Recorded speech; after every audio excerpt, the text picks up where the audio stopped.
Watter een van die formules hieronder verteenwoordig 'n alkaan?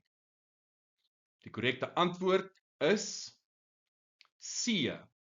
C14H30, oftewel tetradekaan.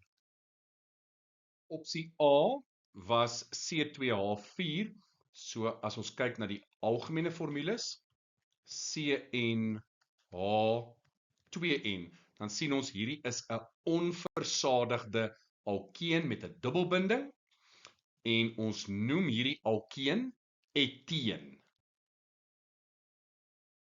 C5H10, ons verdubbel die 5, so dis CnH2n. Dit is nes C2H4, 'n onversadigde alkeen. Ons begin te nommer so naas moontlik aan die funksionele groep wat die dubbelbinding is. 1, 2, 3, 4, 5. So hierdie wat hier getoon word is pent. Die dubbelbinding is op die tweede koolstof en dis 'n dubbelbinding. Ons gebruik die agtervoegsel 1, pent 2,1. Daar sou ook 'n posisionele isomeer kon gewees het, pent 1,1, maar daar gaan nie 'n pent 3,1 wees nie, want dit sal weer maak dat ons van die regterkant af nommer en dit is met ander woorde dan weer pent 2,1. Met ander woorde, C5H10 het twee posisionele isomere, pent 1,1 en pent 2,1. Nou C5H10 het ook ketting isomere. So kom ons vat hierdie metielgroep aan die regterkant en kom ons voeg dit as 'n syketting by en dan kry ons 'n ketting isomeer ook met die molekulêre formule C5H10 en wat is sy naam? Ons begin te nommer aan die linkerkant. 1, 2, 3, 4 en dit gee dan vir ons 'n metielgroep op die tweede koolstof, met ander woorde 2 metiel. En daar's 4 koolstowwe in die hoofketting, so buut.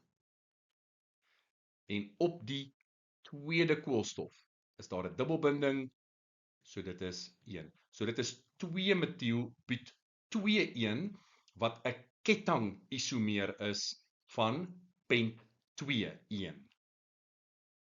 Jy is welkom om te tel, daar is 14 koolstowwe, daar's 30 waterstowwe, CnH2n plus 2, 14 mal 2 is 28 plus 2 is 30.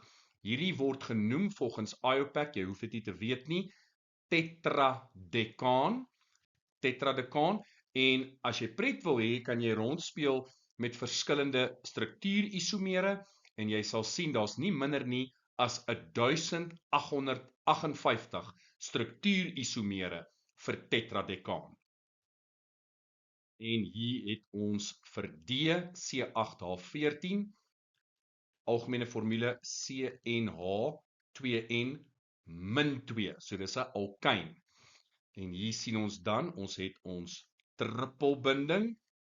As ons 8 in n se plek in vervang, 2 maal 8 is 16, minus 2 is 14.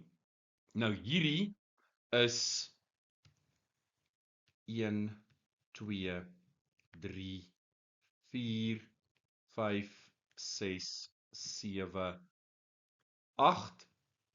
Hierdie is okt 4-ein, maar ander posisionele isomere sou gewees het okt 1-ein, okt 2-ein of okt 3-ein. En dit is dan nou ons onversadigde alkyn.